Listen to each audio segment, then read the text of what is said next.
Okay, so the Lakers are coming off a 5-1 road trip. They've now won 8 of the last 9. They're still in 9th place, but only a game behind Sacramento and a game and a half back of a reeling New Orleans, which has been without Brandon Ingram, knee injury, and which might have lost Zion to a hand injury. So, Paul Pierce, please predict what seed the Lakers will end up with come playoff time. I think they can get the 7th seed. Do you? Yeah, I think they need to put themselves in a situation to where they only got to win one game to make the playoffs. So I think they'll still be a play-in team because I think with the way Phoenix is playing now, they're going to hold that 6th slot. I think New Orleans is going to drop. They've dropped 4 or 5. Zion, I'm not sure if he's injured or not. He hurt his hand the other day. And Well could just be out, you know. And Well can just be out. Mm-hmm. And Sacramento, they've been up and down all year long, win 2, lose 2. I think they got a shot at the 7. I think that's an ideal spot, one game to win to get into the playoffs. But if they can push for 6, you go for it. But it's out of their control. They only have 5 games left. And you're really at the fate of the other teams on how they play. But it looks good. Phoenix has won 2 in a row, but they still got tough games ahead. But Lakers got some tough games ahead. They go into the next 3 games, even though they're home coming off a 5-1 road trip. If you talk about the Cavs, who are a playoff team, who got Donovan Mitchell back. You got Minnesota, Anthony Edwards, and then you got the Golden State Warriors who fighting for their lives for seeding in the play-in. So if they can get to the 7, I think that'll be a great position for them. That way they don't need to win 2 games like they do now to get into the playoffs. All right. 6 or 7, Skip. They either 6 or 7. They're 2 games back of the Suns. Well, there's just no game and a half. Game and a half back of the Suns. Who are in the 6th spot With a now. 6th spot. Yep. With a little bit of a tough schedule. Phoenix does. It's so brutal. They're playing good, but at some point, their 4th quarter woes could creep back in.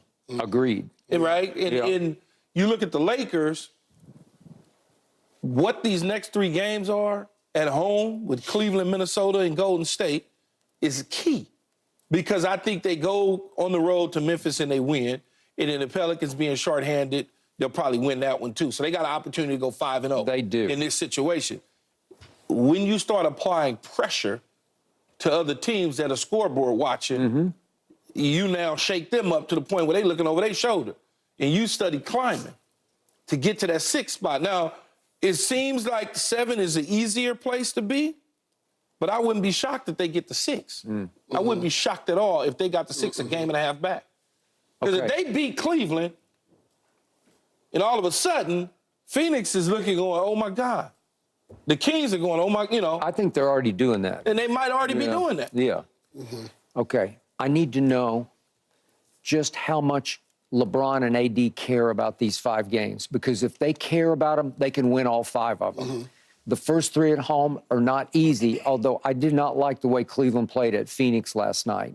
Maybe it's about Phoenix. Maybe Phoenix sort of started to find itself, but Devin Booker's just been out of his mind, and he's been both assisting and scoring at the highest level. So maybe they're starting to roll. But their schedule is just impossibly hard. They're going to lose a couple or 3 more games.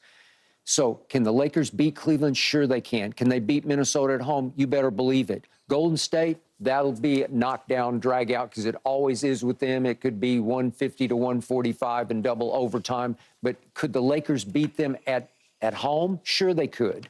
And then to your point, Memphis doesn't quit because they got young players. They'll play hard. But you could, if you need it, you could go get that one. And then I think New Orleans is just hanging on for dear life.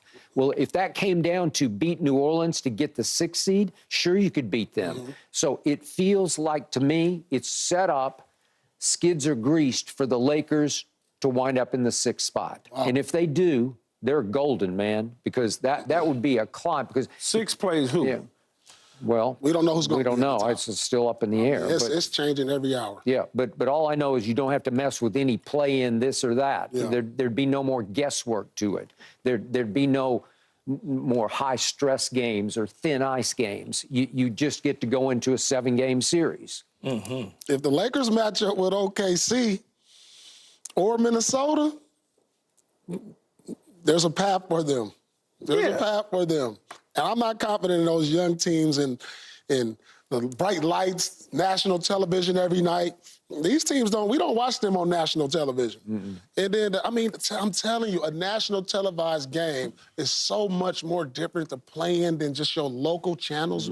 Like when you see, I'm telling you, like it's so much different. You walk into your locker room and 25 reporters around you, 20 cameras is on you, lights is brighter.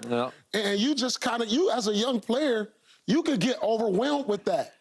You know, when my first time in the playoffs, when the cameras came in the playoffs, I was like, whoa, like, it's money time now.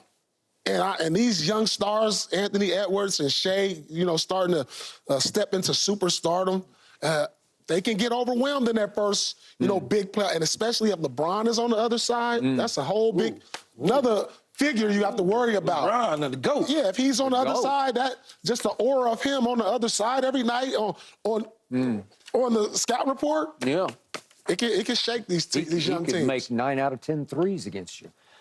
Okay, up next, what got into Malachi Flynn last night? What, 50 points? Who is that? Who is that?